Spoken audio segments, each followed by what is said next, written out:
जय जगन्नाथ पिला माने ओडिशार नंबर 1 पीजी एंट्रांस प्रिपरेशन आप ओसीएस बाय रंजन को अनेक अनेक अभिनंदन। वर्तमान आम कथा ऑनलाइन अप्लाई हम ना ऑफलाइन अप्लाई हम स्पोर्ट बा वेटिंग से रिगार्डिंग बहुत पिलांकर डाउट रोचे।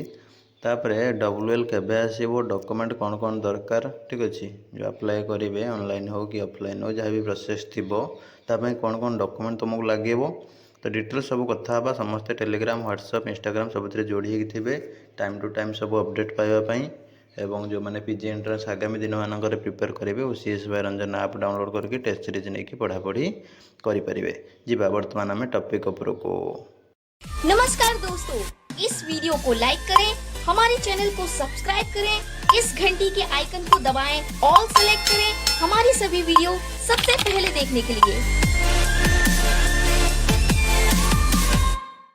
भिडियोटी को स्टार्ट करने पूर्व समस्त को रक्षाबंधन उपलक्षे सम्राट ग्रुप तरफ अनेक अनेक शुभेच्छा और अभिनंदन।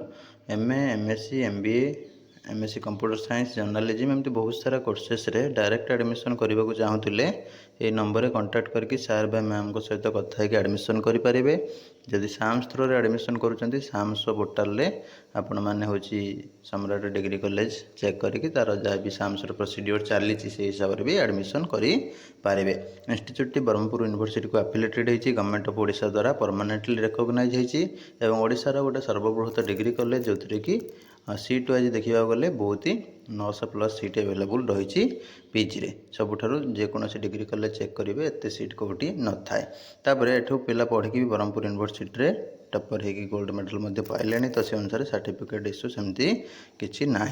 इंस्टीट्यूट कांटेक्ट करूँ एडमिशन ठीक अच्छे लिमिटेड सीट्स रही। देख पिला माने तुमर अप्लाई जोटा हम से स्पोर्ट ऑनलाइन हम कि ऑफलाइन हम बहुत पिलांकर कन्फ्यूजन रोचे। देख ये जो राउंडटा हम फेज 1 वेटिंग बा थर्ड बा स्पोर्ट राउंड तो ये ऑफलाइन अप्लाई हम अप्लाई हम कौन केमती अप्लाई हम देख मुझे कहूँ तुम WL वेटिंग लिस्ट बा WL टा 28 तारिख आसो 28 तारिख आसो ठीक अच्छे 28 तारिख आसला तुम 29 30 31 3 दिन रोचे रिपोर्टिंग भितर छुट्टी दिन जोटा थी से कैनसल कर देगी जो भी खोला दिन थी इंस्टीट्यूट खोला रोक जो दिन से हिसाब से तुम 2 दिन पाखापाखि मिल जाव 2-3 दिन जहाँ भी अच्छी देख तो रिपोर्टिंग हम ऑफलाइन माने ऑफलाइन अप्लाई हम बुझिपारे। तुम डॉक्यूमेंट कौन कौन लगे देख फास्ट कथा तुम कॉमन एप्लिकेशन फॉर्म जोटा तुम कॉमन एप्लिकेशन फॉर्म जोटा प्रिंट काढ़ी चॉइस लॉकिंग करके तापर तुम रहा कौन ना हूँ वेटिंग WL तार गोटे प्रिंट बाहर साम्स पोर्टाल गला। तापर रैंक कार्ड तुम रैंक कार्डटा कौट पाइब ना मो कमेंट बॉक्स जो मत कमेंट कर पिन करदे रैंक कार्ड गोटे प्रिपेयर करनब निजर मार्क आ रैंक को स्कोर कार्ड को पूरा प्रिंट काढ़नब जोटा रैंक कार्ड कहुच्छे केमती कौन बनइब रैंक कार्ड डिटेल से अच्छी रैंक कार्ड भी गोटे रखुव फ्यूचर रेफरेन्स जार एडमिशन सब हो गला आग को हो रैंक कार्ड रखि फ्यूचर इंटरव्यू हो रिज्यूम हो ए सब लगिपर कौन केस भी तुम शो कर सीपीटी क्रैक करी बोली।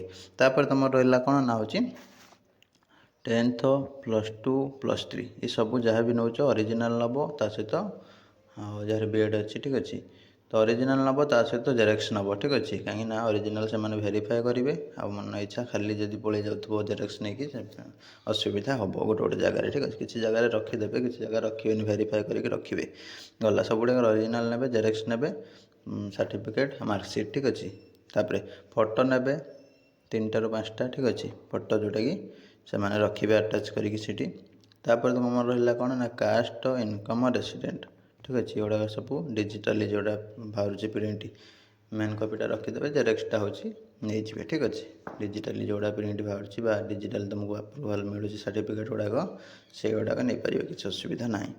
तापर जनरल तुम रोचे कास्ट दरकार ना ठीक अच्छे आ सब पिला SC ST SC BC OBC तुम जहाँ भी थी OBC पिला भी नदेले चलो जार रिजर्वेशन अच्छी से कास्ट देवे। तापर रहा तुम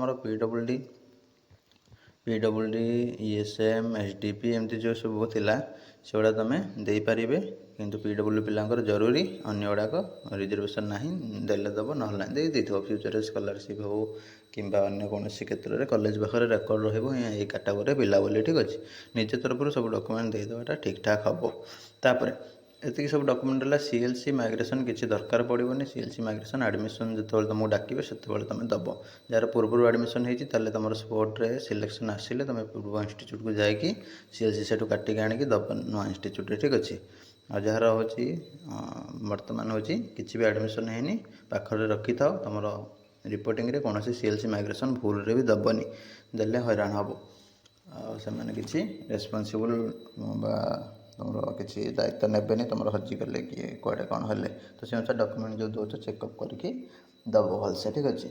ତ ଏଗୁଡ଼ା ସବୁ ଡିଟେଲ୍ସ ରହିଲା ଜାଣିପାରିଲେ। ସାର୍ଟିଫିକେଟ୍, ମାର୍କସିଟ୍ ଆଉ ତୁମର ୱେଟିଂ WL ହେଉଛି ପ୍ରିଣ୍ଟ, ଆଉ ତୁମର ର୍ୟାଙ୍କ କାର୍ଡ଼ ଆଉ କମନ୍ ଆପ୍ଲିକେସନ୍ ଫର୍ମ, ଏଗୁଡ଼ା ସବୁ ନେଇକି ତୁମର ଅଫଲାଇନ୍ରେ ଗୋଟେ ଗୋଟେ କରିକି ଯେଉଁ ବି ତୁମର WL ଯେଉଁ କଲେଜରେ ଥିବ, ଯେଉଁ ୟୁନିଭର୍ସିଟିରେ ଥିବ, ଯେଉଁ ଇନଷ୍ଟିଚ୍ୟୁଟ୍ରେ ଥିବ ସେଠି ନେଇକି ଅଫଲାଇନ୍ରେ ଗୋଟେ ଗୋଟେ କରିକି ଦେଇକି ଆସିବ। ନିଜେ ଯିବ ତ ଭଲ କଥା, ଯଦି ନିଜେ ନ ଯାଉଛ ବାବା କି ମାଆ କି ତୁମର ପ୍ୟାରେଣ୍ଟସ୍ ଯାଉଛନ୍ତି, ଠିକ୍ ଅଛି, ବା ବ୍ରଦର୍ ବା ସିଷ୍ଟର୍ ଯାଉଛନ୍ତି, ତାହେଲେ ତୁମେ ତାଙ୍କର ID ପ୍ରୁଫ୍, ତା ସହିତ ତାଙ୍କ ସହିତ ତୁମର ରିଲେସନ୍, ଠିକ୍ ଅଛି, ଭ୍ୟାଲିଡ଼ ID ପ୍ରୁଫ୍ ସେମାନେ ଦେଖୁଛନ୍ତି ନା, ଆଉ ତା ସହିତ ତୁମ ଡକୁମେଣ୍ଟ ସବୁ ଅରିଜିନାଲ୍ ଜେରକ୍ସ ବହୁତ ତାଙ୍କୁ ସବୁ ଦେବ।